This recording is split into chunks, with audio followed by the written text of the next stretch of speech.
உக்ரைனோட ஒரு ஒப்பந்தத்தை யுஏஇ பண்ணியிருக்கிறாங்க. அதே மாதிரி நேற்று சவுதியும் பண்ணியிருந்தாங்க. என்ன ஒப்பந்தம் கேட்டா, வருகிற ஈரானுடைய ஆளில்லா விமானங்களை தடுக்கிற தொழில்நுட்பத்தை இனிமேல் உக்ரைன் உங்களுக்கு தரும். அவனுக்கு அவ்வளவு பெரிய யோக்கியதை இருக்கும் என்று சொல்லி சொன்னா, இப்ப ரஷ்யாட்ட தோத்துக்கிட்டு இருப்பானா? அவனே அமெரிக்காவை நம்பிக்கிட்டு கிடக்கிறான். அமெரிக்காக்காரனாலே உங்களை காப்பாற்ற முடியாம போயிடுச்சு. இப்ப உக்ரைன்காரன் வந்து காப்பாத்திடுவானா? எவ்வளவு மரகலண்டவங்களா இருந்தா இந்த மாதிரி எக்ரிமெண்ட்டை எல்லாம் இவங்களோட போய் போடுவாங்க. இன்றைக்கு முதல் தடவையாக களத்திற்குள் குதித்திருக்கிறது ஹவுத்தீஸ் படைப்பிரிவு. ஹூத்திகள் களத்திற்கு வந்திருக்கிறார்கள். ஹூத்திகள் களத்துக்கு ரொம்ப தெளிவாகத்தான் வந்திருக்கிறாங்கிறத புரிஞ்சுக்கிறணும்.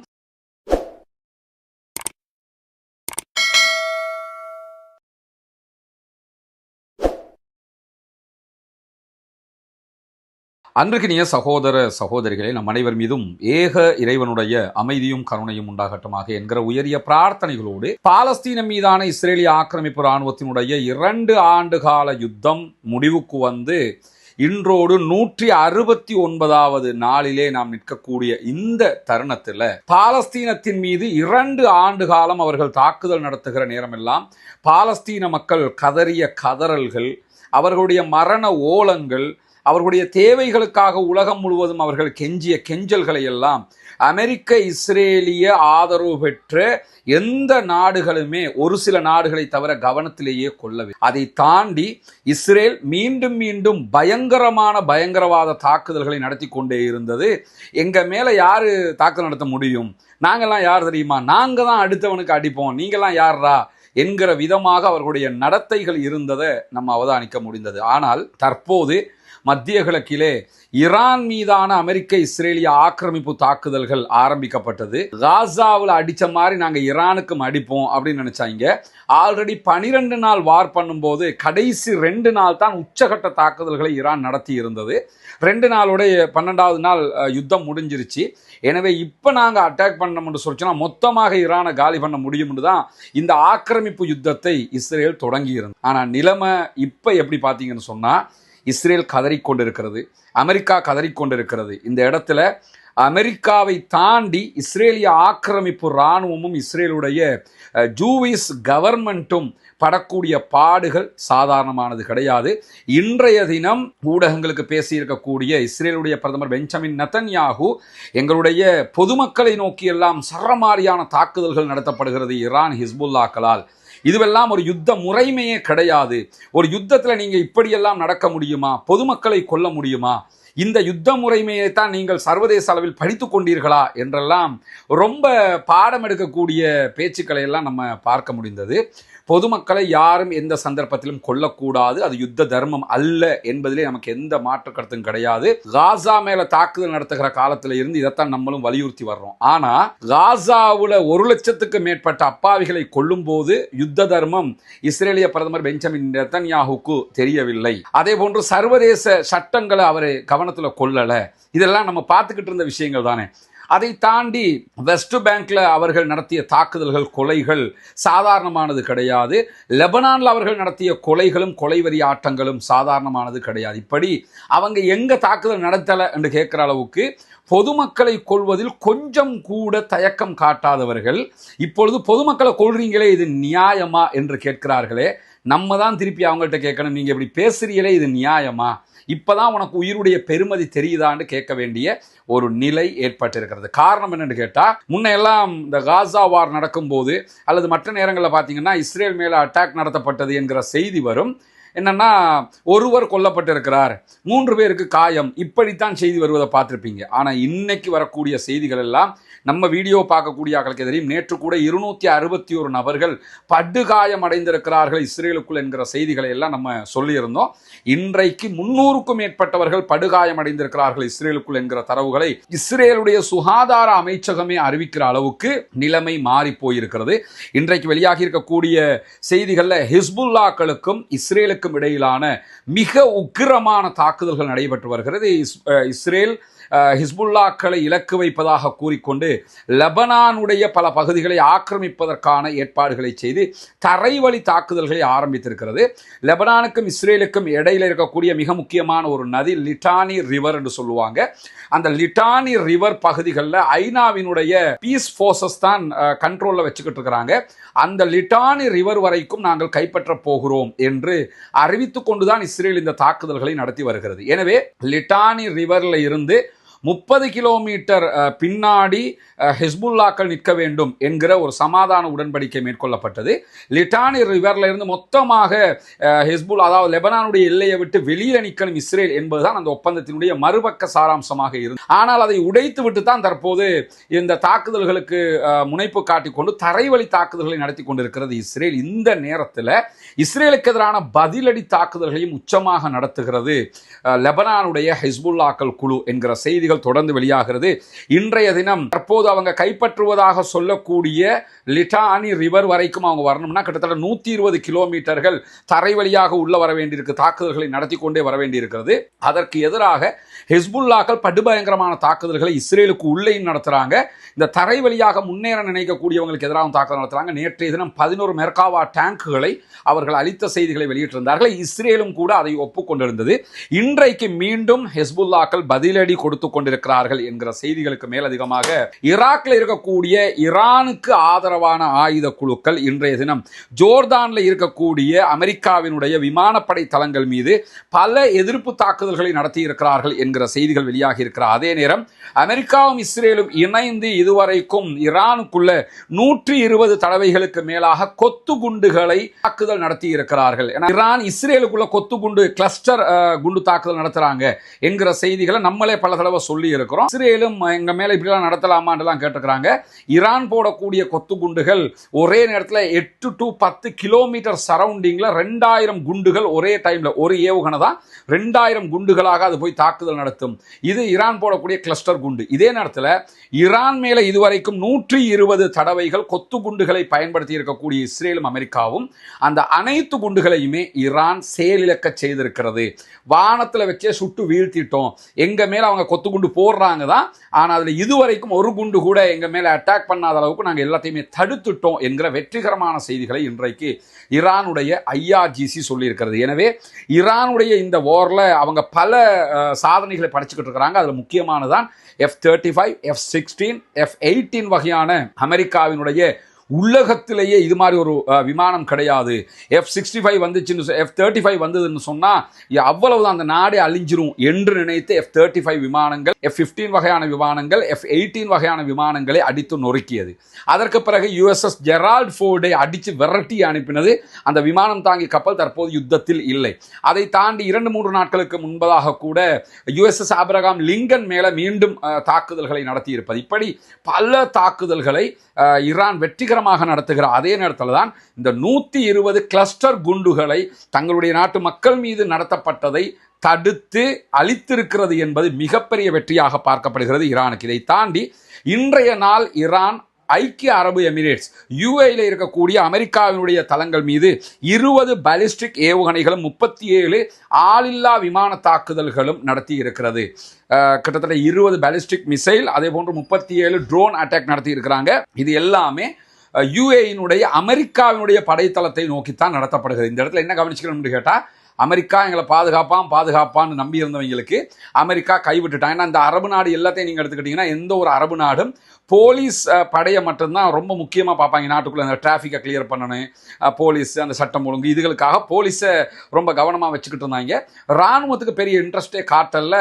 எல்லாத்தையுமே அமெரிக்கா பார்த்துக்கிறோம், நம்ம தான் அமெரிக்கா கப்பம் கட்டிக்கிட்டு இருக்கிறோம்ல, எவன் நம்மளை அடிக்க வந்தாலும் அமெரிக்க இராணுவம் வந்து உள்ளே வந்து நம்மளை காப்பாற்றிடுவான் என்கிற நம்பிக்கையில் இருந்தாங்க.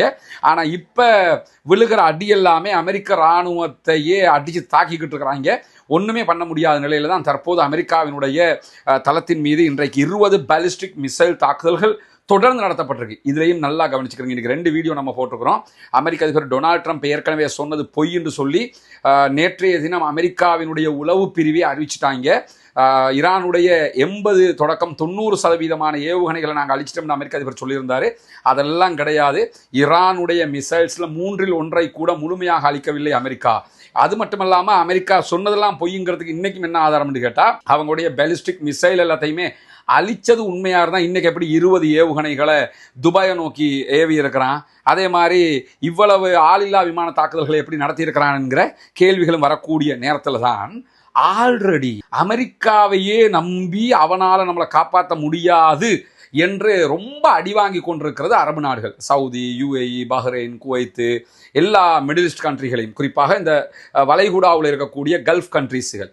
அமெரிக்காக்காரன் எப்படியுமே நம்மளை காப்பாற்றுவான்னு தான் நினைச்சாங்க. இப்போ அமெரிக்காவினுடைய அயன் டோமால காப்பாற்ற முடியல, அமெரிக்காவுடைய ஏரோ சிஸ்டத்தால காப்பாற்ற முடியல, இப்படி இருந்தாங்களா? இப்பவும் அதே வேலையை பார்த்துருக்காங்க. பாருங்க, என்னன்னா உக்ரைனோட ஒரு ஒப்பந்தத்தை UAE பண்ணியிருக்கிறாங்க. அதே மாதிரி நேற்று சவுதியும் பண்ணியிருந்தாங்க. என்ன ஒப்பந்தம் கேட்டா, வருகிற ஈரானுடைய ஆளில்லா விமானங்களை தடுக்கிற தொழில்நுட்பத்தை இனிமேல் உக்ரைன் உங்களுக்கு தரும். அவனுக்கு அவ்வளவு பெரிய யோக்கியதை இருக்கும் என்று சொல்லி சொன்னா, இப்ப ரஷ்யாட்ட தோத்துக்கிட்டு இருப்பானா? ரஷ்யாவுக்கும் உக்ரைனுக்கும் இடையில நடக்கிற யுத்தம் 4 ஆண்டுகள், கிட்டத்தட்ட 1200 நாட்களை தாண்டி நடந்து கொண்டிருக்கிறது. இந்த தாக்குதல்கள்ல முழுவதுமாக ரஷ்யா கிட்டத்தட்ட உக்ரைனுடைய 20% நிலப்பரப்பை பிடித்து விட்டார்கள். ஒரு நாட்டில் 20% நிலப்பரப்பையை கைப்பற்றுகிற அளவுக்கு அந்த யுத்தத்தில் படுதோல்வி அடைந்திருக்கிறது உக்ரைன். அந்த உக்ரைன்கிட்ட போய் திருப்பி அக்ரிமெண்ட் போடுறாங்க, எங்களுக்கு அடிக்கிற இந்த ட்ரோனை எல்லாம் தடுக்கணும், நீங்க தான் உங்க ராணுவம் சப்போர்ட் பண்ணுங்க. அவனே அமெரிக்காவை நம்பிக்கிட்டு கிடக்கிறான். அமெரிக்காக்காரனாலே உங்களை காப்பாற்ற முடியாம போயிடுச்சு. இப்போ உக்ரைன்காரன் வந்து காப்பாத்திடுவானா? எவ்வளவு மரகலண்டவங்களா இருந்தா இந்த மாதிரி எக்ரிமெண்ட்டை எல்லாம் இவங்களோட போய் போடுவாங்க. ஈஸி. கொஞ்சம் பணிஞ்சு போய் கௌரவத்தை விட்டு நம்ம அரபு இஸ்லாமிய பகுதிகளை நம்மளே பாதுகாத்துக்கிறோம்னு ஈரானோட சமாதானமா போயிடலாம். அதை விட்டு அமெரிக்காக்காரனோட தங்கி நிற்கணும், அமெரிக்காக்காரன் தொங்கிக்கிட்டு இருக்கணுங்கிறதுக்காக இவ்வளவு காலமா அவனை நம்பி இருந்து இப்ப உக்ரைன்காரன் போய் நம்பிக்கிட்டு இருக்கிறாங்க. அதற்கு பதிலடியாக இன்றைக்கு ஈரான் செஞ்ச வேலை என்னன்னு கேட்டா, கன்னத்துல அறையிற மாதிரி உடனடியாக துபாயில இருக்கக்கூடிய உக்ரைனுடைய வான் பாதுகாப்பு தளத்தை மொத்தமாக அழித்து காட்டியது ஈரான். இப்ப உக்ரைன் அறிவிச்சிருக்காங்க அதெல்லாம் செய்யல அப்படின்னு இருக்கிறாங்க. ஏன்னா இப்ப கேவலப்பட்டாச்சு. செய்யலன்னு எப்படி சொல்லுவ நீ? அவன் தான் அடிச்சுட்டு நாங்கள் அடிச்சமுடான்றதை நிரூபிச்சு கிடக்குறாங்களே. துபாயில் இன்னைக்கு எக்ரிமெண்ட் போட முன்னாடியே இவங்க இந்த மாதிரி வான் பாதுகாப்பு சிஸ்டங்களை ஆல்ரெடி உக்ரைனோட செஞ்சு தான் வச்சிருந்துருக்கிறாங்க. அது ஈரானுக்கு தெரிஞ்சிருக்குது. நீ இன்னைக்கு அக்ரிமெண்ட் போடுறல்ல, சரி அவன் எப்படி எங்களுடைய ஏவுகணையை தடுக்கிறான்னு பார்ப்போம். அதுக்கு தான் இன்னைக்கு துபாய்க்கு 20 மிசைல் அடிச்சு அவங்களுடைய உக்ரைனுடைய வான் பாதுகாப்பு சிஸ்டத்தை அமெரிக்காவினுடைய தேடையே அடிச்சுட்டான் அவன். அமெரிக்காவினுடைய இஸ்ரேலில் இருக்கக்கூடிய அயன்டோமே அடிச்சுன்னு உருக்கிட்டாங்க. உக்ரைன்காரன் ஒரு பெரிய மேட்ரா, அவனுக்கு மாபெரும் பாடி பில்டர் உலகத்திலே பேர் எடுத்தவனே அடிச்சு முடிச்சுட்டா நம்ம ஊர்ல இருக்க சாதாரணமான ஆக்களை அடிக்கிற பெரிய விஷயமா?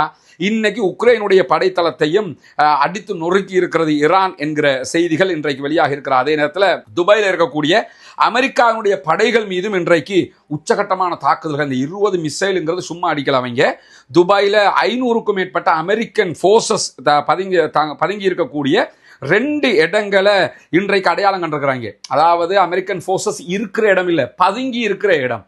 இப்ப அமெரிக்கன் போர்சஸே எல்லா நாடுகளையும் ஒழிச்சுக்கிட்டு தான் இருக்கிறான். எவன் நம்மளை பாதுகாப்பான்னு நினைச்சானோ அவன் இப்ப ஒழிச்சுக்கிட்டு நிற்கிறான். எல்லா இடத்துலையும் பதுங்கி இருந்த 500 பேருக்கு மேல பதுங்கி இருந்த இடங்கள் மேல உச்சகட்ட தாக்குதல்கள் நடத்தப்பட்டிருக்குது. அமெரிக்கா என்ன சொல்லுதுன்னா, இல்லையே எங்க மேலாம் அட்டாக் நடக்கலையே அப்படின்னு கிடக்குறாங்க. காரணம் என்னன்னு கேட்டா, 500 பேர் இருக்கிற இடத்துக்கு 20 மிசைல் படுதுன்னு சொன்னா அதுல ஒரு 2 மிசைல் ஹிட் ஆனா கூட 100 பேருக்கு மேல காலியாக இருப்பாங்க. ஆனா இந்த செய்திகளை எல்லாம் இப்பொழுது மறைத்து கொண்டிருக்கிறார்கள் என்கிற செய்திகளை நீங்க புரிஞ்சுக்கிற அதே நேரத்தில் ஓமான் கடற்கரைக்கு கொஞ்சம் தொலைவில் இருந்த அமெரிக்காவினுடைய விமானம் தாங்கி கப்பலுக்கு துணையாக வருகிற அமெரிக்காவினுடைய இராணுவ கப்பல் மேல இன்றைக்கு அட்டாக் பண்ணி இருக்கிறாங்க ஈரான்.